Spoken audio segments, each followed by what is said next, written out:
The National Party are gathering this week to pick its next leader. Which candidate will bring the National Party back to its conservative roots?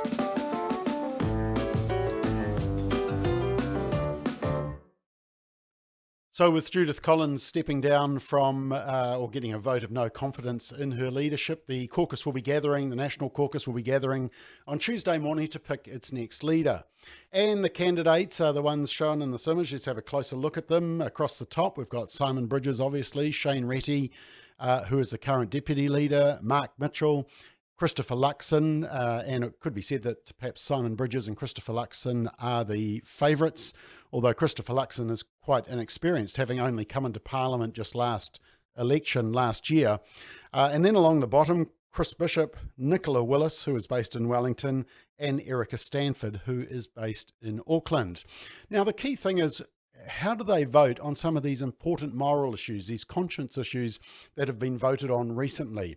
How do they value life? It's a very important indicator of their values and whether they hold true conservative values.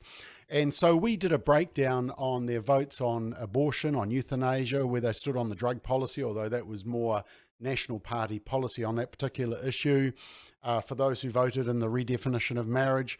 And we came up with this analysis. And as you can see, especially in the areas of euthanasia and abortion, it's pretty clear that if the National Party wants to get back to its conservative roots and that large constituency that is looking for a place to vote, then it needs to avoid a couple of candidates, which is pretty obvious from this analysis.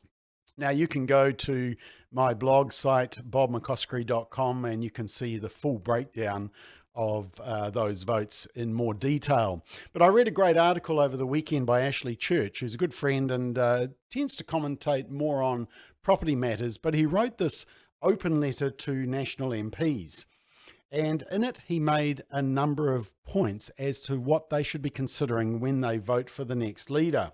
He first says that the National Party needs to restore its conservative credentials. And that's always been the National Party, has been the voice of the conservative constituency, but they need to restore it because they've wandered away from it. They need to purge the party of so-called progressive policies. In other words, they really need to stick to the conservative values and stop going down the gender ideology, the, liberal policies promoting the ban on conversion therapy, the redefinition of marriage, even the support for things such as euthanasia and abortion.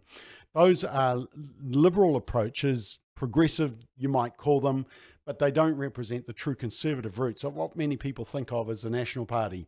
Tell the public what the National Party would do different. I mean, that's always one of the issues of an opposition party, isn't it? They spend all the time criticising, but they don't actually say what the solution is. And it's very important for a party to say, this is how we would do it. You need to give us your vote. And the last point he makes a number of points, but these are the key four that I picked out. Show us a pathway back to unity. And of course, that's so important because at the moment we seem to be dividing society with critical race theory and of course with this no jab, no job policy and dividing people based on whether they have a vaccine or not. Look, you can be pro-vaccination but anti-mandate, because that's not about bringing the country together, especially when you have options like testing, and you also, have that vaccination option, then it means that people can make that choice with their conscience. But Ashley Church makes this great point. He says to the National Party members, you could once again select based on the optics of balance and appearance, deferring to the banal rantings of the media pack and the rarefied opinions expressed on the Beltway, in other words, Twitter. Or you could exercise integrity and wisdom and elect a leadership team which epitomises the values I've outlined. But make no mistake, whatever you do this time round will determine what happens to our country over the next decade. It's a very good summary. It's well worth reading. If I was advising National Party MPs, I would say you need to pick a leader who focuses on pushing these important principles. Come out and full on oppose hate speech.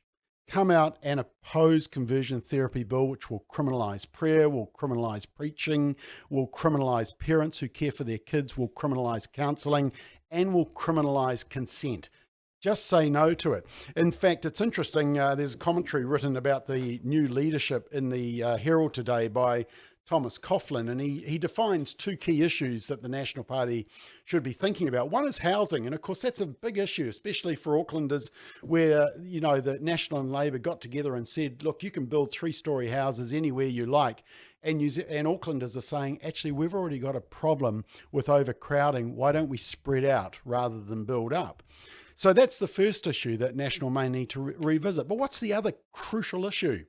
It's conversion therapy bill. Yep, Thomas Coughlin, the commentator in the New Zealand Herald, says that is the key issue. You know what, Thomas?